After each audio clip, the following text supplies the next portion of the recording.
بسم اللہ الرحمن الرحیم۔ پیارے بچوں، السلام علیکم ورحمۃ اللہ وبرکاتہ۔ کتاب التاریخ سبق نمبر 14، پیج نمبر 106، عام الحزن۔ پیارے بچوں، آج ہم نے پڑھنا ہے عام الحزن کے تعلق سے۔ عام الحزن کہتے ہیں غم والا سال۔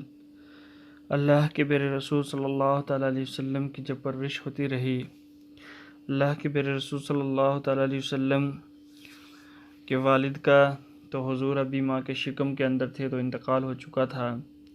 جب حضور 6 سال کے ہوئے تو حضور کی والدہ کا بھی انتقال ہو جاتا ہے۔ پھر اس کے بعد ان کی کفالت حضرت عبدالمطلب کرتے ہیں۔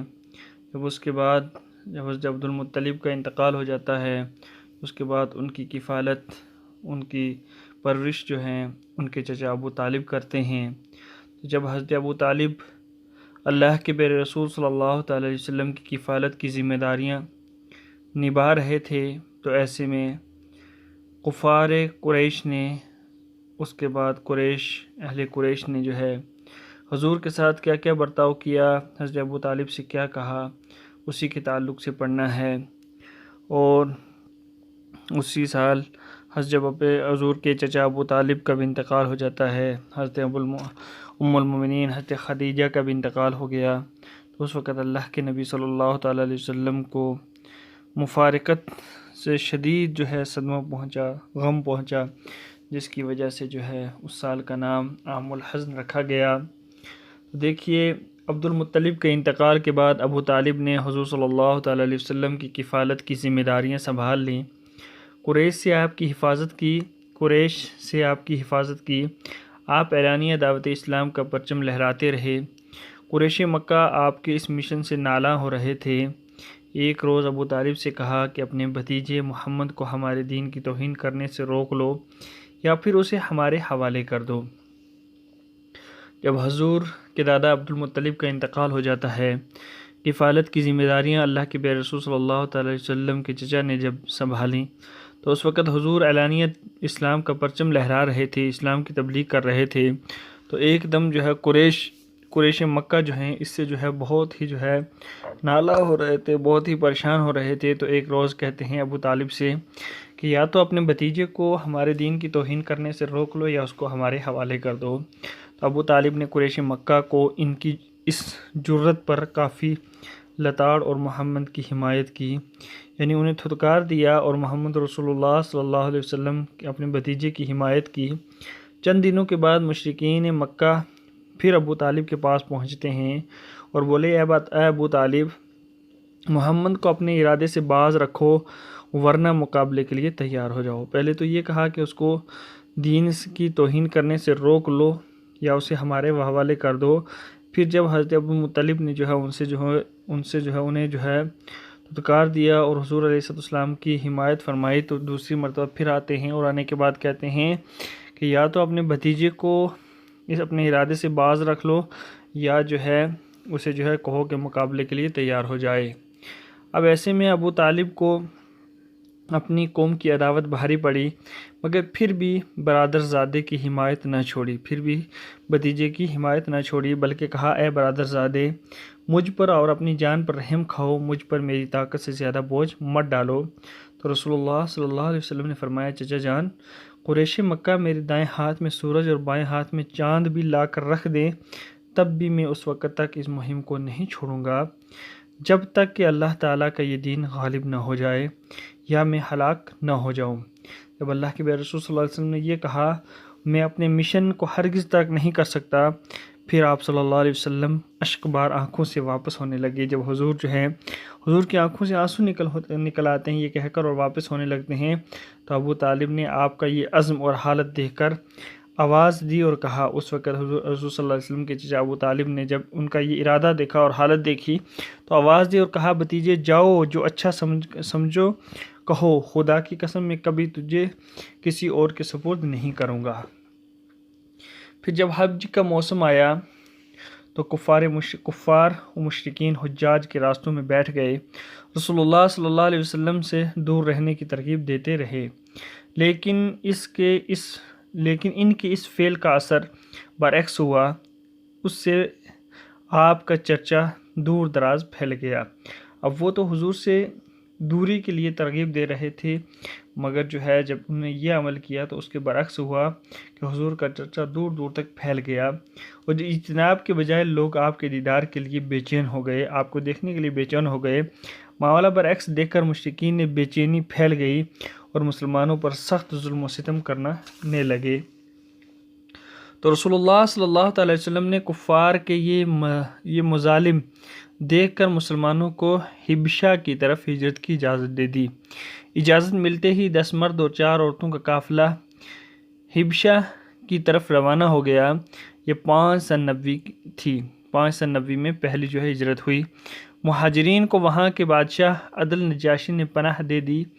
کچھ ہی دنوں کے بعد مہاجرین کے پاس خبر پہنچی کہ اہل مکہ نے اسلام قبول کر لیا ہے۔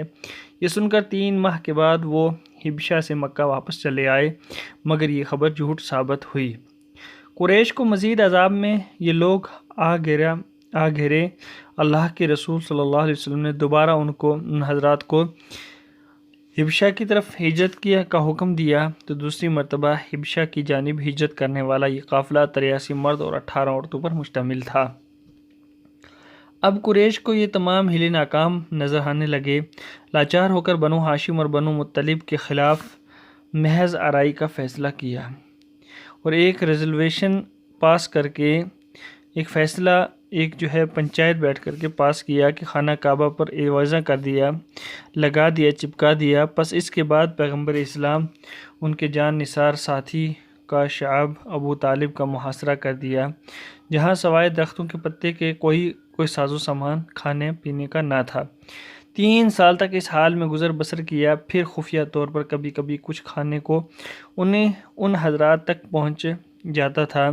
قبیلہ قریش میں پروان چڑھنے والے ان حضرات کی مفلسی اور تنگی نے بعض اشراف قریش کی ہمت کو جھنجھوڑ کر رکھ دیا اور انہوں نے جاری کردہ قرارداد کو توڑ دیا۔ مٹی نے اس قرارداد کو ایسا کھایا کہ سوائے نام خدا کے کچھ نہ چھوڑا۔ جس وقت پیغمبر اسلام اپنی جان نثار ساتھیوں کے ساتھ شعب ابو طالب سے باہر تشریف لائے تو نجران کے نصرانیوں نے ایک وفد آپ سے ملاقات کے لیے حاضر ہوا، تو اللہ کے نبی سے ملاقات کے دوران یہ وفد مسلمان ہو گیا، یہ قافلہ مسلمان ہو گیا۔ 10 سن 90 میں آپ صلی اللہ علیہ وسلم کے چچا ابو طالب پھر آپ کی ازواج ام المومنین حضرت خدیجہ کا انتقال ہو گیا۔ اللہ کے نبی صلی اللہ علیہ وسلم کو دونوں کی مفارقت جدائی سے شدید صدمہ پہنچا، اس لیے اس سال کا نام عام الحزن رکھ دیا گیا۔ ابو طالب کے انتقال کے بعد کفار و مشرکین نے آپ پر جور و ستم میں اضافہ کر دیا۔ رسول اللہ صلی اللہ علیہ وسلم نے تنگ آ کر طائف کے شہر ثقیف کا ارادہ اس امید سے کیا کہ ہو سکتا ہے کہ اہل طائف دعوت اسلام کو عام کرنے کے لیے میری نصرت اور مدد کریں، مگر باشندگان طائف نے نبی رحمت صلی اللہ علیہ وسلم کے ساتھ دینے کے بجائے نہایت ہی بدسلوکی کے ساتھ پیش آئے، یہاں تک کہ محلے کے گنڈوں اور شریروں کو آپ کے خلاف بھڑکا دیا، جنہوں نے آپ صلی اللہ تعالیٰ علیہ وسلم پر اتنے پتھر برسائے کہ آپ لہو لہان ہو گئے۔ اتنے میں جبریل امی آپ کی بارگاہ میں حاضر ہو کر عرض کرتے ہیں، یا رسول اللہ تعالیٰ نے مجھے حکم دیا ہے کہ میں آپ کی قوم کے ساتھ آپ کے حکم کے مطابق برتاؤ کروں۔ تو نبی رحمت صلی اللہ علیہ وسلم نے ارشاد فرمایا، اے اللہ میری قوم کو ہدایت دے کیونکہ یہ مجھے نہیں جانتی۔ طائف کا راستہ طے کرتے ہوئے ادس آپ پر ایمان لے آیا۔ یہ نینوی کا نصرانی تھا۔ یہاں سے کچھ آپ کھجوروں کا ایک باغ تشریف لے گئے، جہاں آپ سے جنوں کا ایک وفد سے ملاقات کی، اور یہ وفد قرآن کریم سن کر آپ صلی اللہ علیہ وسلم پر ایمان لائے۔ اس کے بعد یہ جنات اپنی قوم میں خدا کا ڈر سنانے کے لیے واپس ہو گئے۔ تو یہ تھا آج کا ہمارا سبق۔ اب دیکھیے اس کے الفاظ معنی۔ عام الحزن کا معنی ہے غم کا سال۔ کفالت کا معنی ہے ذمہ داری۔ پرچم لہرانا کا معنی ہے جھنڈا لہرانا۔ مہم کار نمایاں۔ اشک بار آنکھوں سے آنسو جاری ہونا، برعکس کا معنی ہے برخلاف، اویزہ کرنا، لگا دینا، ریزرویشن ایک تحریر لکھنا، شدید صدمہ بہت زیادہ دکھ، مفارقت جدائی، جدا ہونا۔ یہ تھے ہمارے الفاظ معنی۔ اب دیکھیے کوشچن اور آنسر۔ پہلا کوشچن ہے قریش اور ابو طالب میں کیا بات ہوئی؟ تو اس کا آنسر ہے ایک روز ابو طالب سے کہا کہ اپنے بھتیجے محمد کو ہمارے دین کی توہین کرنے سے روک لو یا پھر اسے ہمارے حوالے کر دو۔ ابو طالب نے قریش مکہ کو ان کی اس جرت پر کافی لتاڑ اور محمد صلی اللہ علیہ وسلم کی حمایت کی۔ یہ ہے فرسٹ کوشچن کا آنسر۔ سیکنڈ کوشچن ہے قریش کے بعد ابو طالب اور رسول اللہ صلی اللہ علیہ وسلم کے درمیان کیا گفتگو ہوئی؟ تو سیکنڈ کوشچن کا آنسر ہے اے برادر زادے، مجھ پر اپنی جان پر رحم کھاؤ، مجھ پر میری طاقت سے زیادہ بوجھ مت ڈالو۔ رسول اللہ صلی اللہ علیہ وسلم نے فرمایا چچا جان قریش مکہ میرے دائیں ہاتھ میں سورج بائیں ہاتھ میں چاند لا کر بھی رکھ دیں تب بھی میں اس وقت تک اس مہم کو نہیں چھوڑوں گا جب تک کہ اللہ تعالیٰ کا یہ دین غالب نہ ہو جائے۔ یہ ہے سیکنڈ کوشچن کا آنسر۔ کوشچن نمبر تھرڈ ہے حج کے موقع پر مشرکین نے حجاج سے کیا کہا؟ اس کا آنسر ہے کوشچن نمبر تھرڈ کا آنسر ہے جب حج کا موسم آیا تو کفار و مشرکین حجاج کے راستوں میں بیٹھ گئے اور رسول اللہ صلی اللہ علیہ وسلم سے دور رہنے کی ترغیب دیتے رہے۔ کوشچن نمبر 4 ہے رسول اللہ صلی اللہ علیہ وسلم نے مسلمانوں کو حبشہ کی طرف ہجرت کا حکم کیوں دیا؟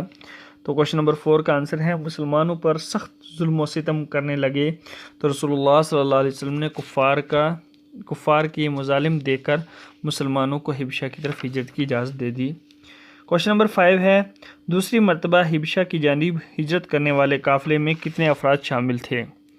تو کوشچن نمبر 5 کا آنسر ہے دوسری مرتبہ حبشہ کی جانب ہجرت کرنے والا یہ قافلہ 83 مرد اور 18 عورتوں پر مشتمل تھا۔ کوشچن نمبر 6 ہے قریش کے تمام ہیلے جب ناکام ہو گئے تو انہوں نے مسلمانوں کے ساتھ کیا کیا؟ کوشچن نمبر 6 کا آنسر ہے قریش کو اپنے تمام ہیلے ناکام نظر آنے لگے، لاچار ہو کر بنو ہاشم اور بنو مطلب کے خلاف محض آرائی کا فیصلہ کیا۔ کوشچن نمبر 7 ہے عام الحزن کون سی سن نبوی کو کہا جاتا ہے اور کیوں؟